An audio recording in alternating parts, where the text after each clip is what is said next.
andito po tayo sa San Jacinto, Pangasinan with Ma'am Claire po. Okay, Ma'am. Saan po yung ano nyo? Ito po. Warehouse nyo? Warehouse bahay. Buy one, take one. Ito Pillow. yung bubuhay na sa amin sa Lazada. po. Oo. Ayan po. Tapos, paano yung packing nila ngayon? Ganito po siya, coach. Yan, pinepress nilang ganyan. Dati Okay. kasi dumaan na to ng maraming ways ng pagbabalot. Opo, TikTok siya dati dito, coach. Good afternoon. Masaya pa ho ba kayo? Joke lang. Dito ang pinaka-stock ninyo. Opo, dito Yung po ang stock namin. Dati kasi, ayan, stunty lang. Opo. Ngayon, parang mas nakita namin na mas effective pag ganito. Para nakikita namin kaagad na konti na lang siya. Tapos yung Parang per ito, isang individual, product lang yan, binibigay na nila. Pag sinabing sorter niya, yung per way bill, naka-ready na yung babalutin. Yes po. Okay, so, hindi totoo na ang TikTok ay more on beauty products Beauty lang. products. Opo. Kasi yung iba na di-discourage mag-TikTok because kala nila for beauty niche lang. Opo. At saka Kayo, ma'am, yung iba kasi, paano nyo dinadrive ang traffic ng product nyo sa TikTok? first,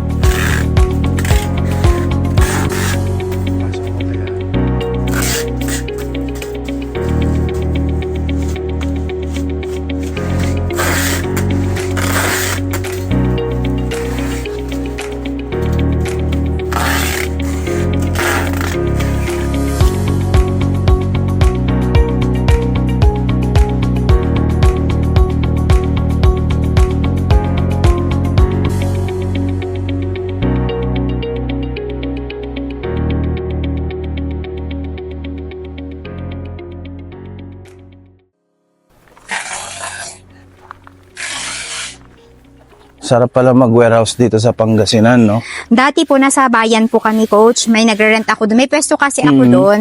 So, sa likod noon, doon kami gumagawa ng Shopee, Lazada. Opo. Kaya lang nung palakas na kami, nag-decide na kaming umuwi dito sa bahay na lang. Kasi Ito, hindi na kami inyo nagre-rent. ito. Opo. Pinagawan nyo na lang ng ano. Opo, ito. Pinagawan na lang po namin siya. So, yan po yung mga sinasabay ko. Kasi may physical store ako. Opo. Yun nga, may physical store ako. Kasi syempre, pag humina yung online, may kapalit. Secure May- naman ang mga stocks mo dito. Okay naman po, coach. May Secured. CCTV ka naman. Wala. Wala. Ganun na lang. Secured. Trust na lang. Trust na lang. Oh, hindi, may kasama po ako dito, yung nandoon. Hinihiram Ganda lang ang products mo, no? Hindi nabubulok, hindi nasisira. Opo, coach. Pag Ayan po. RTS, buo pa naman pag Buo pa. bumabalik. Tapos ang kagandahan, kahit na may RTS kami, nabebenta namin sa physical store. Oo, Okay. nabebenta namin siya sa physical Kasama itong soft drinks din? Opo, coach. Talaga? Sa physical store namin yan. Sa ano to? TikTok ito. Opo, TikTok. Nasa TikTok nyo. TikTok po. Talaga? Oo, itong lately lang namin na-realize na, sige, ilagay na nga natin So ng sa hat, TikTok, ganyan. hindi lang more on beauty products si Hindi TikTok po. design. Beauty, beauty. Kahit anong niche pwede mong ipasok. ipasok. Kasi Mga yung iba, nabibili sa 168. nadi-discourage na Kung bari mga binibenta sa 168, sa mga warehouse na ito galing. diretso ka na sa warehouse Opo, sa mismo warehouse. sa Manila. Sa Manila. May taga-purchase Hindi po, officer kausap ko ka mga doon. Chinese. Tapos, Tapos hatid lang nila sa tracking ko. Pagka-pay, hatid sa tracking. when you say tracking, you have a tracking business or Hindi po, coach. Yung tracking na nagdadala rito sa... parang may partner tracking ka na doon na automatically na sa kanila. Pag dinarap mo doon, sila yung maghahatid Yes, sa'yo po. dito. Dadrap nila sa Ordaneta, coach. Tapos sasalubungin namin doon. Galing ah. Malapit na ang Ordaneta Malapit dito. na lang po, coach. Home tour mo ako dito. Ano-ano mga ito. Ayan. Ito mga divisoria rin to, coach. Mga divisoria lahat to. Pati daspan ah. Opo. May partner kasi ito mabenta. Kasi kung ano yung mga nasa online, coach, yun ang binibili din. Talaga binibili siya online. Opo, binibili po siya. So may mga solar ka din. May mga solar ka. Solar. Ito mga cabinets na, dito na yan. Dito na So siya. parang general merchandise ka, no? Opo. Nung pandemic, doon siya nag-start. Kasi dati, beauty products lang talaga ako. Distributor nga po ako dati ng beauty products. Pero anong mas love mo ngayon? Beauty products or ganito? Pareho naman, coach. Ito ma'am. Kasi may cornmeal po yan. Cornmeal, binibenta rin? Opo, Or coach. Binibenta. para saan siya? Yan yung pagkain ng mga 1970s pa yun, yung mga bata dati, 1980s, yung ginagawang bulgar, parang ganun. Basta cornmeal, yung ginagawang, Inilagyan ng asukal? opo, coach, Janet. Ayan po siya. Kamusta ang RTS mo dito? Sa Lazada, coach, yun ang napansin ko. Nung Lazada namin, coach, ang RTS namin kasi Lazada lang naman at saka TikTok ang malaki. Mm-mm. Ang Lazada namin, medyo tumaas ng konti. No, Ito, naka-post ito sa Lazada mo lahat? hindi po, coach. Pili lang. Pili lang. Mm-mm. Ano-ano mga nasa Lazada mo bukod sa unan? Beauty products. May halo din talaga. Opo, kung ano ang ginagawa namin, coach, kung anong laman ng isang store, yun din laman ng lahat ng stores namin. Kopya-kopya lang din. Opo. So kahit magkakaibang category siya, walang problema sa algorithm, optimization. Ang napansin ko, coach, sa TikTok, napansin ko sa TikTok, coach, ang maganda sa TikTok, kapag yung isang store mo, coach, para siyang Lazada. Kapag ang napalakas niya na product is ito lang yung napapalakas niya. Paano ibig sabihin nun? Ibig sabihin, coach, kunwari, yung hinawakan nyo kanina, Skin Fantasy, malakas Yes. lang siya sa isang store. Pero sa ibang stores, hindi siya malakas. Tapos yung ibang store... So iba yung palalakasin nila doon. Hindi sila nagpapalakas ng same item mo. So, Oo nga, no, napansin ko yan. No? Na parang pag nilipat mo sa kabila, parang hindi siya muna yung magiging mag-click doon sa ano mo, sa shop mo. Sige ma'am, tingnan pa natin yung iba nyo. ayan. Ito ba may mga warranty, especially sa ganito? Ito po, coach, meron. Meron ka? 7 days yung sa platform. Hindi ko nilalagay, coach. Pero bago nila i-ship, sinecheck yan, binibidyohan. Kasama yung way bill. Na working. Na working siya. Tapos ipapadala. Pero there are times na na-damaged by shipment. Oo, ang ginagawa namin, pinababalik na lang namin. Nire-return na lang po namin. Or basta nire-return nila, nag-RTS po sila. Basta nire-return sa amin, tapos pinag-order namin sila ng panibago. Dalawa na ang pinapadala namin. Nagba-bubble wrap. Opo. Bubble wrap ka. Ito yung warehouse ni ma'am. Ayan. Ito ay mga DB items. At Nakalagay, pag speaker na ganyan, coach, ito ang pinapakal namin. asan mo? Okay. Ano yan mo? Speaker po. Paano siya nag-speaker? Bluetooth. Wireless po siya. speaker. Opo. Ayan. Ito mga to kasama sa Lazada. Ito mga parang organizer ito. Opo. Mga aesthetic kasi ang uso ngayon. Kayo ang pumipili niyan. Opo, coach. Ito mga electric fan. Kaya ata nabilan ko nito. May mga LED light. CCTV meron kayo. Wala. Coach, dati Di ba uso yung CCTV sa yung sa Lazada. Yan. Tour lang natin yung warehouse ni Madam. So parang lahat ng branch namin, ganito din ang karga niya.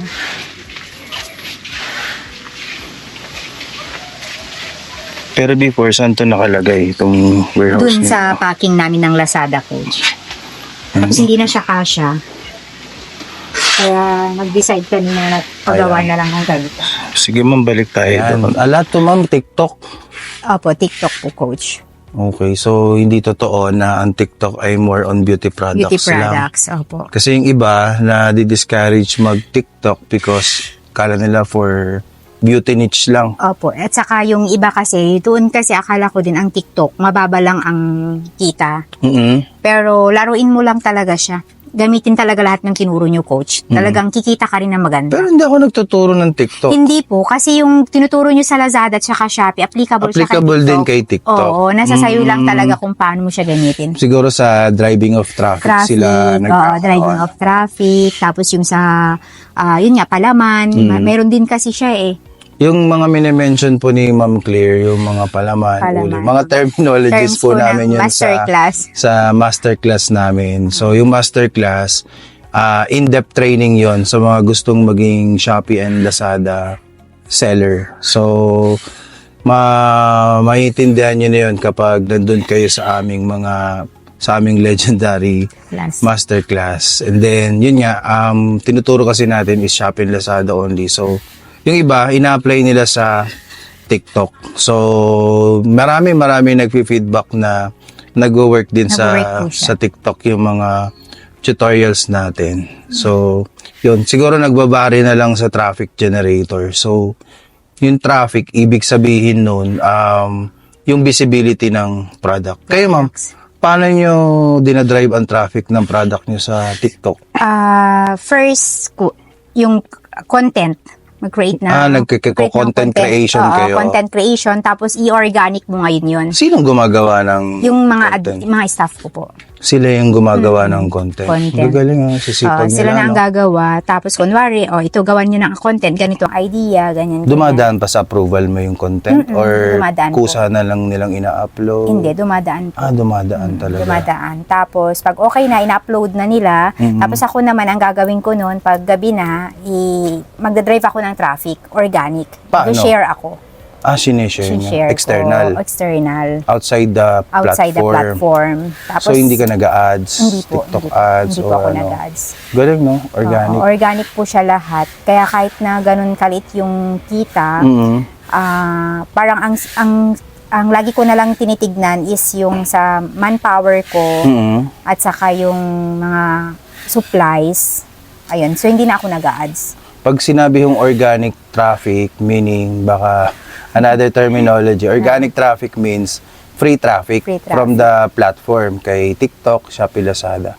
May libre kasing traffic para kay seller, pero you have to attract that traffic para ibigay sa iyo yung ganong recommendation. Yung iba kasi na naniniwala na ang traffic ay nanggagaling lamang through paid ads. Paid ads. So binabayaran nila yung kanilang visibility. But sa amin kasi ang tinuturo namin is more on organic traffic. Opo. Ma'am, pag sa tatlong platform, ano yung mas okay sa'yo?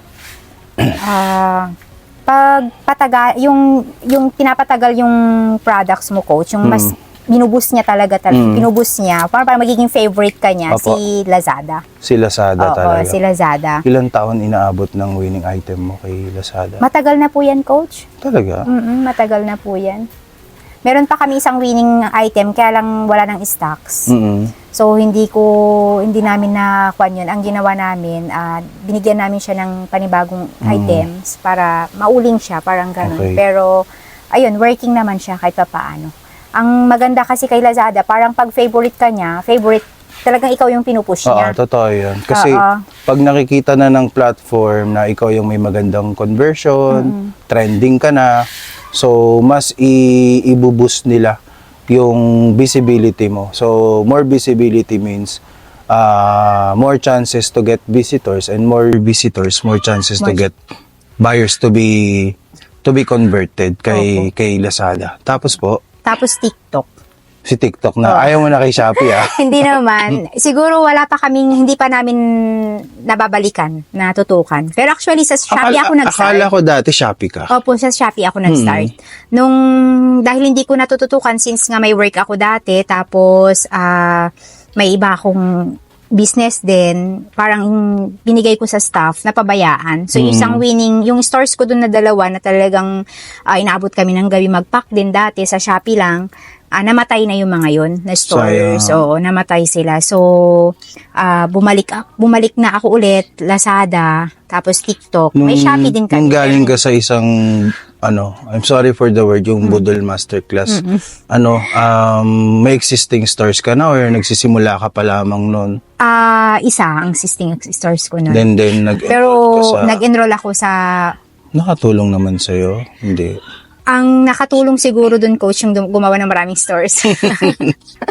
Pero optimization, wala talaga. Kasi ginawa rin namin yung sinabi nila yung dark method. Oo. Pero parang naalangin ako.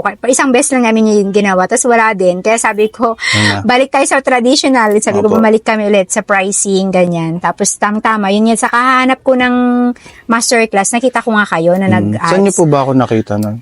Sa mga sa groups po. Sa groups din. Tapos nag-message po ako sa inyo. Tapos parang nangyari nun, coach. Naka-attend ka ng free ko nun? Hindi po, coach. Before kayo pumasok sa paid? Hindi po. Na-add lang po ako sa GC. So hindi ka pa nakaka-attend ng mga free ko noon? Hindi po. Hindi po. Kasi nga, buntis nga ako dun sa huling baby ko. So parang basta hindi ako naka-attend. So, ang nangyari nun, parang hinulugan ko nga sa inyo yung pang-attend Hindi ko. ko na maalala. Hinulugan ko. Bayad na ba kayo? Bayad na. Hindi ko pa na. So, ayun. So, hanggang sa... Installment pala kayo. Tapos, Before yun, baka mamaya may before nun. Baka Hindi, may before. Parang magtanong sa akin. before po nung bago ka makapasok sa ulen, dapat full paid ka na. Oo. So, ganun. So, dahil nga, pandemic talaga, malakas ang traditional business namin. Opo. So, after nung pandemic, talagang as in low, nawala kasi nakakalabas na yung mga tao, Opo. lumalabas na sila, pupunta sa ibang bayan na. So, kailangan ko maghanap ng ibang source. So, bumalik ako sa e-com. So, nung bumalik ako sa e-com, doon ako naka-attend ng masterclass. Pero, yun nga. So, sabi ko parang 3 months na hindi pa kami bumebenta. Tapos, nag-search ako, nahanap ko nga kayo. So, nung nag-start na akong mag-class sa inyo, doon na bumalik. What makes you decide na kailangan kong mag-enroll kay Coach. Coach Mark? Legit naman kasi, parang sabi ko yung 35K nga na-sacrifice ko. Ito pa kayang ganito, less than ganito lang. Apo. Sabi ko, bahala na, sige. Tapos nabasa ko nga yung mga feedbacks, okay. So, yun, sumama Anong ako. batch ka ba? Batch 6. Naalala mo pa? Batch 6 around May yun. May po. May last year. Oo, May. Kasi 7 is Pero nakompleto mo ako sa session. Hindi. Hindi rin. Pero, Pinilian mo lang yung mga hindi, turo coach, ko. hindi. Every batch naman, sumasama ako. Okay. Oo. So, parang yung batch 12, ito sumasama ulit ako. Nakikinig ulit nakikinig kayo. ulit ako. Tapos, hindi na ako mag-isa. Sinasama ko na yung staff. That's the good thing about my classes because kahit na tapos na, let's say si ma'am, last year pa itong student ko, batch 6. So, batch 12 na kami ngayon, but Ma-attend pa they din. can still attend. So, unlimited yung pag-attend ng mga live sessions namin. So, yung iba kasi ay once na matapos ang masterclass, bahala ka na. Bahala Oo, ka. tama po. Dito, until hindi mo nakukuha, kahit nga nag-grow na no? Kahit Opo. mga malalakas na, they still attend and then nag-aaral pa rin. Nag-aaral. What more, ikaw na wala ka pang benta, ayaw mo mag-aral, di ba? Dati wala rin kaming benta. Kasi nga, syempre, kung wala yung panyo coach, yung masterclass namin talaga sa inyo, hindi ko talaga matututunan yung mga techniques, yung mga strategies. Napakalaking bagay nun. Kasi nga, di ba, pinagmamalaki ko pa sa inyo, coach, top 1 kami sa Oo, Lazada. nakita ko nga, sinesend mo sa Top 1 kami sa Lazada. Sabi ko, tama ba to? So, sumasagot pa rin kayo. Kasi dahil nga dun sa masterclass talaga. Ito yung setup mo, it only shows also na pag ikaw papasok sa e-com, hindi mo kailangan ng magarbong setup. Opo. Okay, you can set up in a simple. Ito si Madam, dati sa labas sila nag-warehouse, but right sa now, pwesto. kaya nga ang bagong advocacy na natin is e-com at home. At home. Hindi Opo. na e-com at warehouse. Iba masarap kasi pag sa bahay nag-i-e-com. Opo. As in, home-based talaga. Tsaka ang gagaling ng mga staff ninyo, masisipag din. Stay in po yung mga yun. Or dumaan ka din sa mga trials and errors sa Opo, mga po. pag-hire ng mga staff ninyo until nakuha niyo yung mga perfect lineup po. ninyo. Opo, Yes, dumaan din totoo po yan. ako. Yun, dumaan ako. Tapos dumaan din kami sa maraming pagkakamali hanggang sa, ayun nga, sabi ko nga yung isang kwento ko nga sa inyo, yung isang malakas namin dati na account, 1.5 a day ang binibigay sa amin na Grabe. benta yun. Orders po yun, hindi siya yung, Nakakainis naman hindi yun. yung number of orders, kumbaga parang persons na po yun. 1,500 orders a day. A day po yun. Yun nga, kung wala rin po siguro ako sa masterclass nyo, coach, talagang hindi na ako nagpatuloy. Pero yung isang ang lesson nyo doon, 'di ba? Wag kang tumutok sa iisang, ready ka palagi na tumayo kapag namatayan ka ng isang. Yes. Huwag mong iiyakan Huwag yung mo isang iiyakan, bagay na oo. ikinabagsak mo. Huwag mo i-celebrate.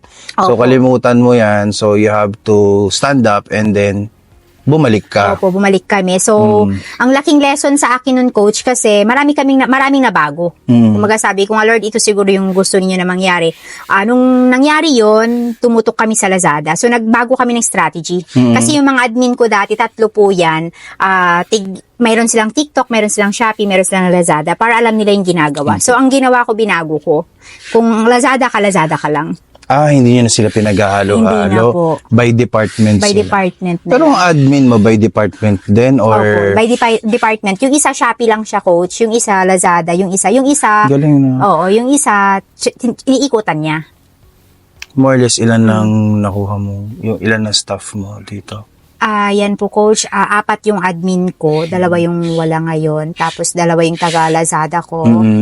Tapos 1, 2, 3, 4 din yung taga Shopee and TikTok ko.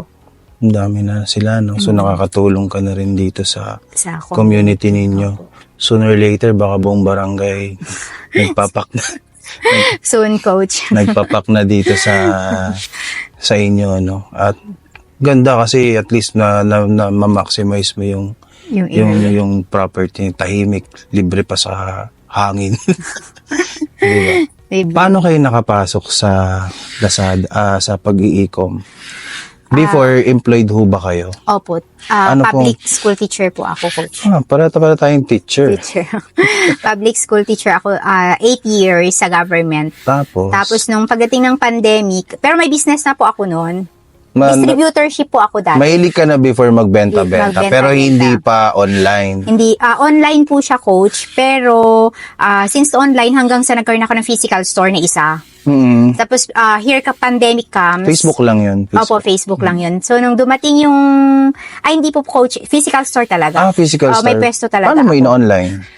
Sa Facebook. Facebook Oo, lang. sa Facebook lang. Tapos, pandemic, dumating si pandemic, since na beauty products kami, bawal mag-open. So, ang ginawa ko, dinagdagan ko siya ng essentials, mga itlog, ano dyan, para mag-open yung store namin. Kasi naboboring na kami sa bahay, 1 week na, 2 weeks, parang hindi ako Kasi sanay. bawal ang ang mga non-essential Oo. noon. So, yun, nung dumating ng pandemic, more on online naman kami, Facebook, mga resellers, as in, dun kami nag-boom. So, after, Buti nakakakuha kayo, no? Sa groups lang yung Hindi posting po, sa groups oo. or may Tapos, page ka hindi po, nakilala na po siya, coach, kasi since na, dito sa community. Community. Parang Facebook group community siya dito sa specifically sa lugar. Sa lugar. Kunyari Kasi San Jacinto, barangay groups, mga ganon.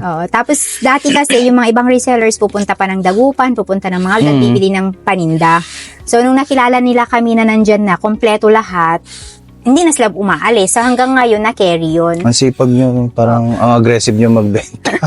Tapos nung kwan na po, mga 2 years after ng pandemic, sabi ko kaya pa naman siguro, mag-resign na ako, sabi ko, kay husband ko. So, nag-resign talaga ako. So parang na-realize mo na mas malaki na ang part-time kaysa sa full-time. Full-time, At oo. istorbo na si full-time kaysa kay part-time. Part-time. Kaya, Ganun ba yun? parang ganun. Kaya nag-resign na ako as sa government, Opo. tapos nag-full-time na ako. So, nung nag-full-time ako, hindi pa kami sa online Traditional talaga. pa lang. Traditional pa rin. So, ang ginawa ko, nag-branch out ako. So, 1, 2, 3, 4, nag-branch out ako ng 4. So, pang-5 yung main ko. General store siya. Ganito rin siya. Parang ganito siya, halo-halo. Lahat binebenta namin, mga plastic wares, divisoria items. Pinapatronize talaga ng mga what I mean, pinupuntahan talaga. Opo, pinupuntahan. So, yun. So, nung may time na humina ulit ang online sa Facebook, online sa mga distributorships, kaya doon ako pumasok sa e-com. Nasabi ko, ayan, kailangan ko nang Paano ka magbalik ng pumasok? Lazada. Paano mo pinasok ang e-com? Paano ka nagsimula? Sa Shopee. Ano yung unang learning modules mo noon? Wala. Sa YouTube lang. YouTube lang din. Oo, kay yung teacher, sabi, basta sa YouTube lang. Self-study Opo, lang. self-study lang. Research, then oo. ginagaya. Tapos Pare pala parang tayo. na-amaze ako na, wow, ang lalaki ng kita nila. Wow, ang lalaki ng kita nila. So, So, gano'n. zero knowledge ka noon Zero po. nung pumasok ka sa e-com. Sa Shopee, sa Shopee. Tapos, okay naman yung Shopee namin, sumabog. Nag-try, pero sinabayan ko siya ng Lazada, pero wala kaming benta sa Lazada. Kaya Ilang parang matagal, taon. Parang 1 taon wala kaming benta. Minsan, Pero meron. hindi ka minsan nag-quit? wala. Hindi. Hinayaan mo lang na nakapost yung product. Opo, nakapost. Pero yung nakapost yung product mo sa Lazada within that year, anong ginagawa natin doon sa shop? Wala pa? Wala po, coach. Kasi nga parang dati kasi, coach, nung hindi pa ako naka-attend ng masterclass ninyo, more on ako sa sales, sa kita. Dun ako. Yun lang ang tinitingnan dun ang mo. tinitignan ko. Pero nung nag-masterclass na tayo, mali pala. Hindi dapat kita ang Hindi dapat tinitingnan. Oo. Baga last na yun. May mga factors ka muna dapat trabahuin para lumabas yung hinahanap mong kita. Opo, ganun nga. Doon gumalaw yung Lazada mo. Opo, doon gumalaw ang Lazada namin. Galing, no? Oo, ganun din gumalaw ang Lazada, ganun din Tumatalab ang pala ang mga Shopee. turo ko. Siyempre naman, coach. Pero coach, yung ganun na strategy din, super effective siya kay TikTok. Ganun Kaya din, kapag yung in-apply mga, mo. yung mga nagti-TikTok na live, nagti-TikTok live ako, wala rin akong benta. Kahit nga ipamigay ko na yung, Talaga? Oo, wala kahit Pero wala. may viewers ka. May kay viewers. Pero ang kwan ko dun, yung nagda-drive ng traffic, yun pupunta nila yung store. Tapos titignan nila, ang maganda pala ang store nito. O yan, bibili TikTok. So, na sila. you're not after sa conversion ng live. Live na You're after na mag-drive ng Ng- visitor papunta sa sa store. TikTok shop mo. Opo, ganun. Tama yun. Oh.